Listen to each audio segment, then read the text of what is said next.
Sayed, how you doing? You all right? Salam, bro. Had a sales call.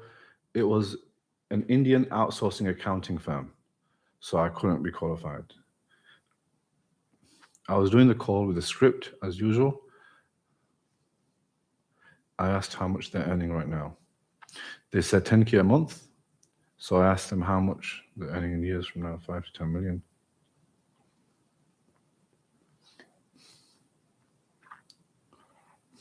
Okay, nice, man. I'm doing really good. Thank you, man. I really appreciate you. So the issue there was they were unqualified. How are you getting leads at the moment? Another sales call, and well, you're going fast, man. Another sales call. This message has come through a bit lagged for me, just in case it feels a bit slow.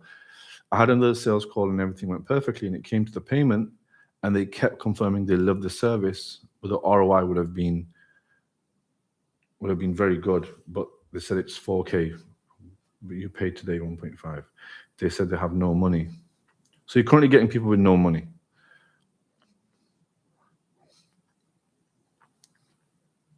And they said, nah, nothing to spend. So, you want to get people on the sales call that you know are qualified. So you get two different types of people that are on sales calls. You get qualified prospects and unqualified. So can you tell me clearly what a qualified prospect looks like to you, Sayed? So describe, this is what makes someone qualified to work with me. Tay, I'll come with the gems. You give me the questions. Where are you guys from?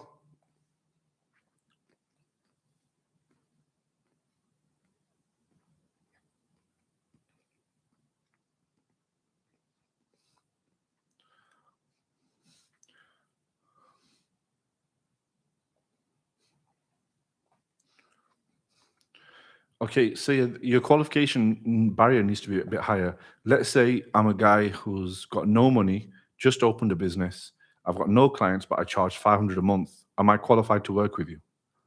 So is it a beginner charging 500 a month, or like what level are they at? And just to ask you, how come you're charging people? How come you're targeting people who make a little bit of money? So why target people that charge people 500 a month? Now they don't, but they have to be earning at least 10K a month. All right. And those two people that you had on calls, were they making 10K a month?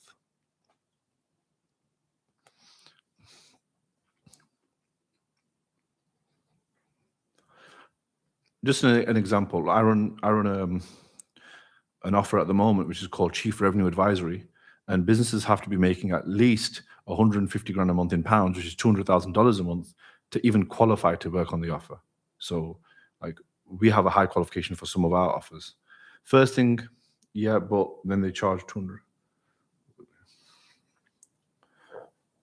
Yeah, so they're not qualified. So if you know the minimum I need someone to work with me is 10K a month, and now you know in your marketing who you're targeting. Do you make content, Sayed? How do you attract leads?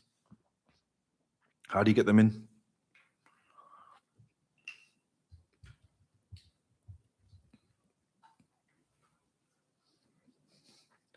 Yeah, so when you're doing cold outreach, you need to look for the profiles on LinkedIn that you know are gonna like at the point of 10K. You can sometimes spot it, but you have to be able to qualify. And now, the higher your qualification, the better you have to be at targeting on LinkedIn. What kind of business have they got? So they're charging, their minimum service is 500 a month. They're making at least 10K a month. So what are they charging? And I'd also say to you, don't go for people that charge 500 a month. Go for people that charge 2 grand a month more that sell in high ticket, because people who sell high ticket are more likely to buy high ticket. If a business owner sells something less than $2,000, we don't even work with them. We would just say, we can't do anything for you. And by the way, when you're at the start and you're not making a crazy amount of money, it's hard to say no to people, to say, hey, if you're not making at least this much money, I can't work with you. But that's what you have to do. Otherwise, it's very hard to target people. Yeah, it shows your booking form. And also you can put in your booking form, do you make at least 10K a month? And then if they put no, just disqualify them if that's the minimum barrier. Like I'll give you an example. On our Sales Leaders Academy, we just onboarded a business. I used to say, if you don't get leads, we can't work with you. So like right now, say you do outreach, you don't get a lot of leads, so you couldn't work on our program. Why is that? Well, if you can't get leads, we can't help you with sales. So you just need to add a higher barrier. So we increased our barrier, then we attract better people. And those people that we do attract, we get better results and they stay.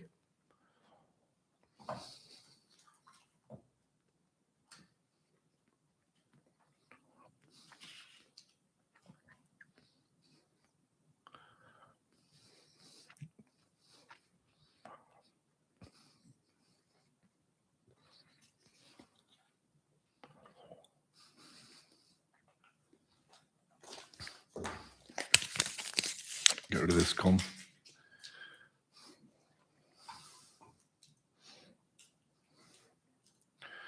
What's your offer, Sayed? Who do you sell on LinkedIn? You sell to businesses doing more than 10K a month. What do you do for them?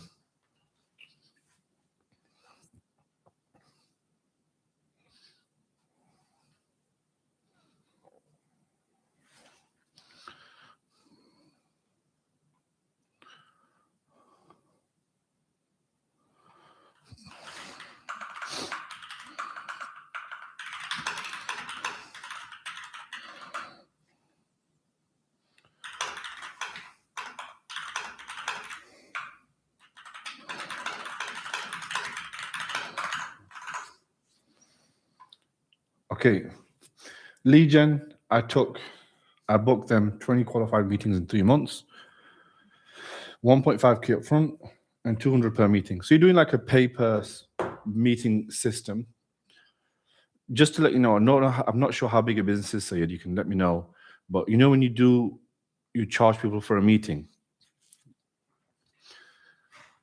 because you're struggling with your qualification, others will also give you that complaint. Let's say you book them a meeting for 200 and the meeting was totally unqualified.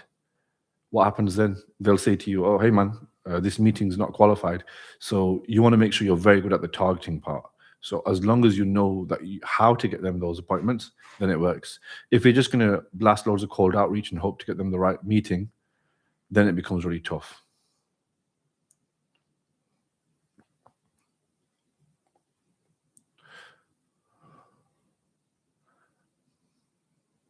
And you're messaging on LinkedIn. One thing about LinkedIn is you want to make sure your LinkedIn looks really good visually. So when people go on the page, it looks like a legit business, because then it increases your response rate on the outreach. Yeah, okay. Yeah. So you're saying for accountants. All right, good. So does your LinkedIn look right? Send me your LinkedIn. Let me just search for it. Let's have a look. What's your LinkedIn called? If I search Sayed Ahmed, there'll be a lot.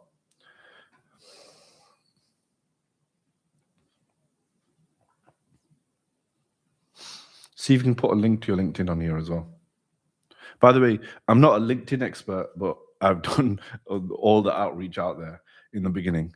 I remember like 4 years ago, that's all I used to do, just message cold. I used to just sit on Instagram DMs, LinkedIn DMs for just hours. I can't see a link to your LinkedIn. I just wanted to look at your profile. I can't see it, but I just wanted to have a look at your profile. But you want to just make sure that your LinkedIn looks right. It shows proof, it shows that you're authority, it shows that you know what you're talking about. It makes them feel like, okay, this person's worth messaging back. All right, let me search that. I'll find your LinkedIn. Got you. Financial services. What does it say here?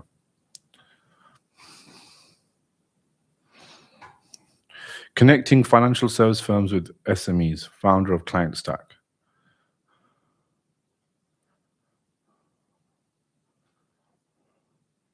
So say, is this your main platform? Is this where you do all of your outreach? Does your main business come from here?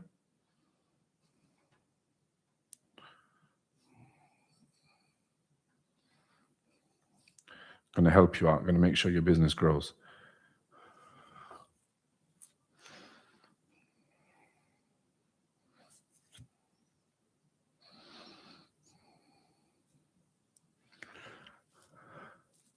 You know, you don't post that much on LinkedIn. Like, I like this one that you posted in September, 819 messages, 19 booked. So that type of stuff looks good, but you do need to flood way more content on here.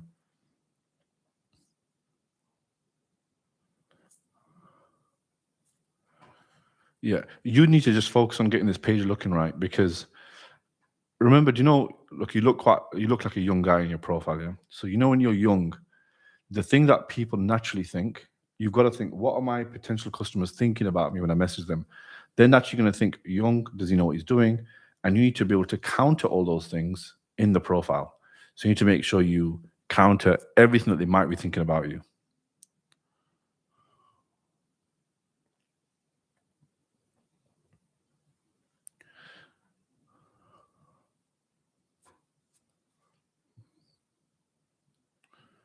I'm not a LinkedIn expert, but you should be doing at least 5 posts a week. Like, it's your main platform.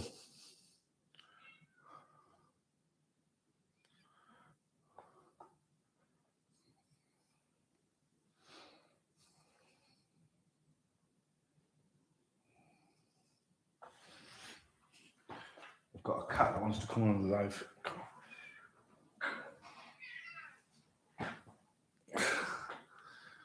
You know, go on the live. She's just going to wander around now. The camera can't see you. They can only see your tail. And that's my sandwich. All right, you walk all over the keyboard.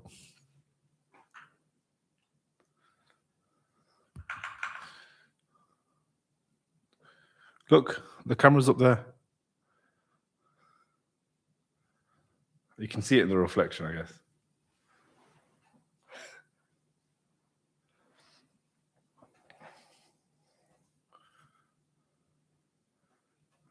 Of course, man. Appreciate you. Say mashallah to the cat.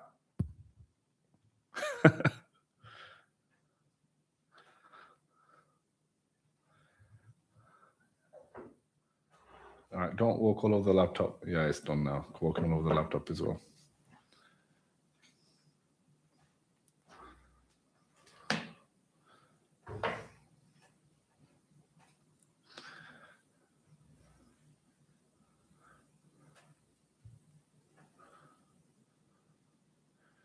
Any other questions about sales,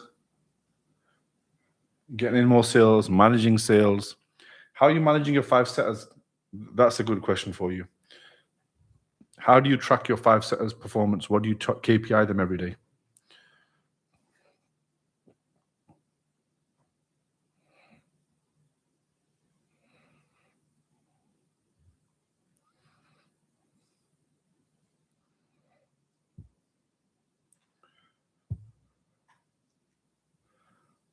Nice.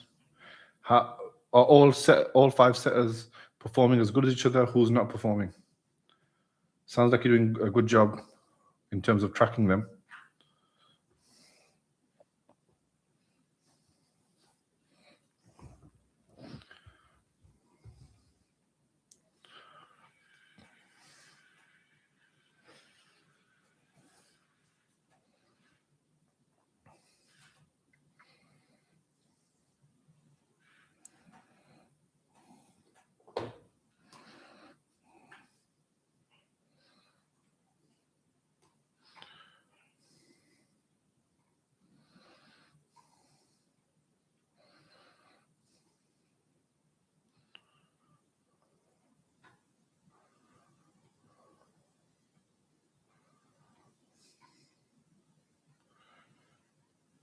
Okay, give them clues.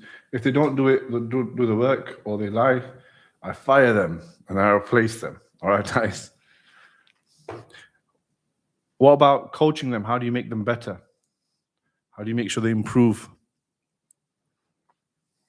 How many meetings are they booking you? Are they doing all the messages for you, or do you do your own outreach? How do you run the system?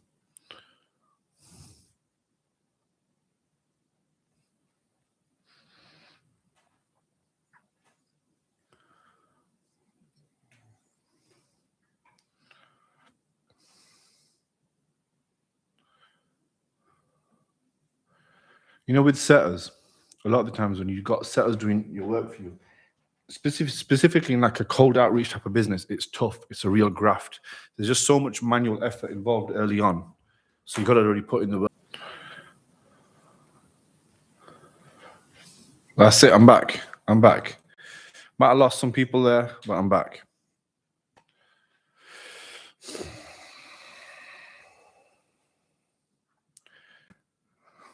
Dubai Wi-Fi, it jumped out for a sec.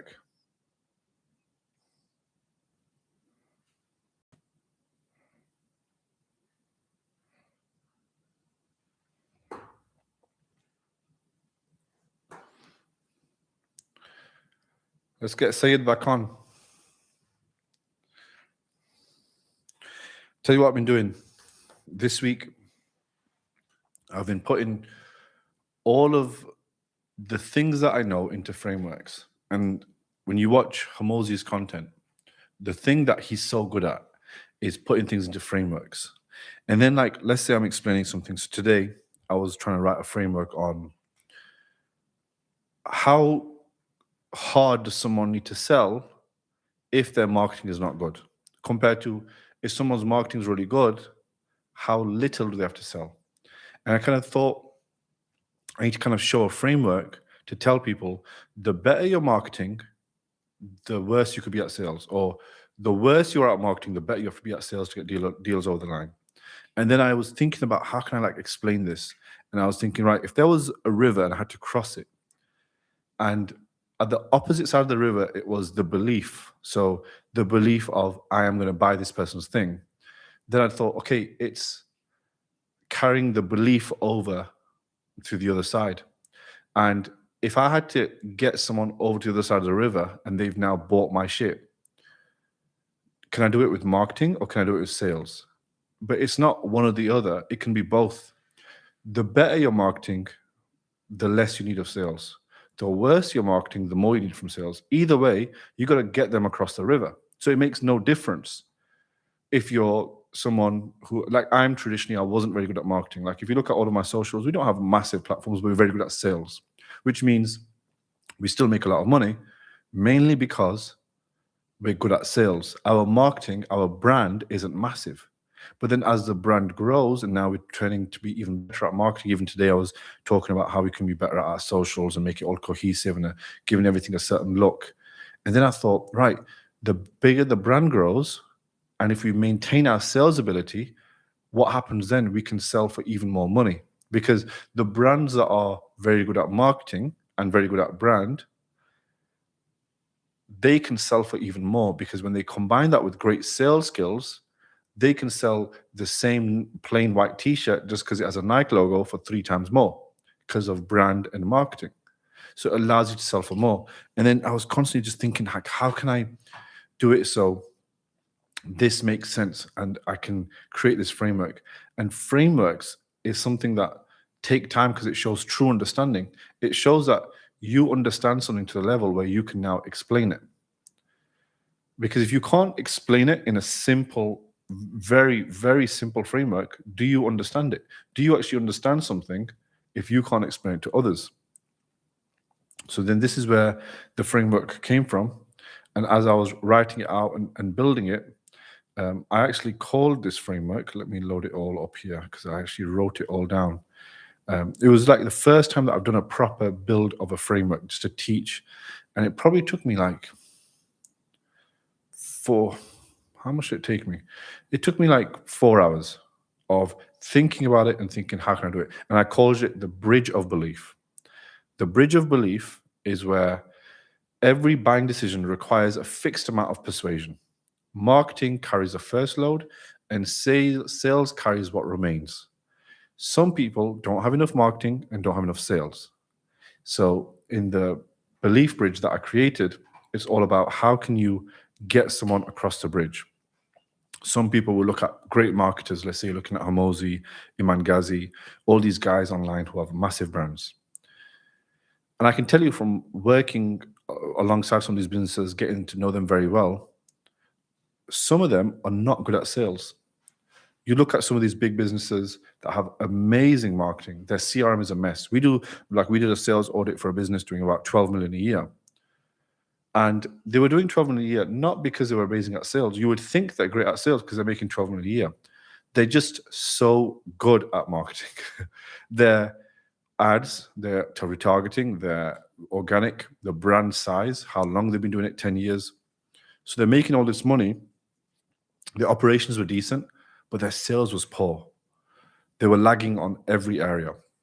And the more areas that you lag on, the harder you have to work in other areas. For example, there was a time in my business where operations wasn't good. So we had to bring someone in to support us. And when our ops wasn't good, I then had to work harder on sales and marketing because we had to sell even harder and work even more just because people weren't staying as long, because operations is the cross point along a company. If there's columns, which is marketing, sales, and then you have let's say product, operations runs across. And when operations runs across all of those departments, excuse me.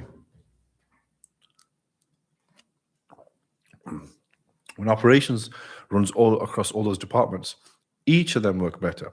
An example of operations in marketing. Let's say you are using a marketing agency at the moment, and there's no operations in terms of, there's no project management system about the creatives that are going up, about the testing that's happening. There's no log, there's no system. Because you weren't operating the operations properly, if the agency leaves, you're now stuck. You have to go start again from zero. So the operations can hurt a business in just every different area. And like on our YouTube content, we are not as good on making viral videos.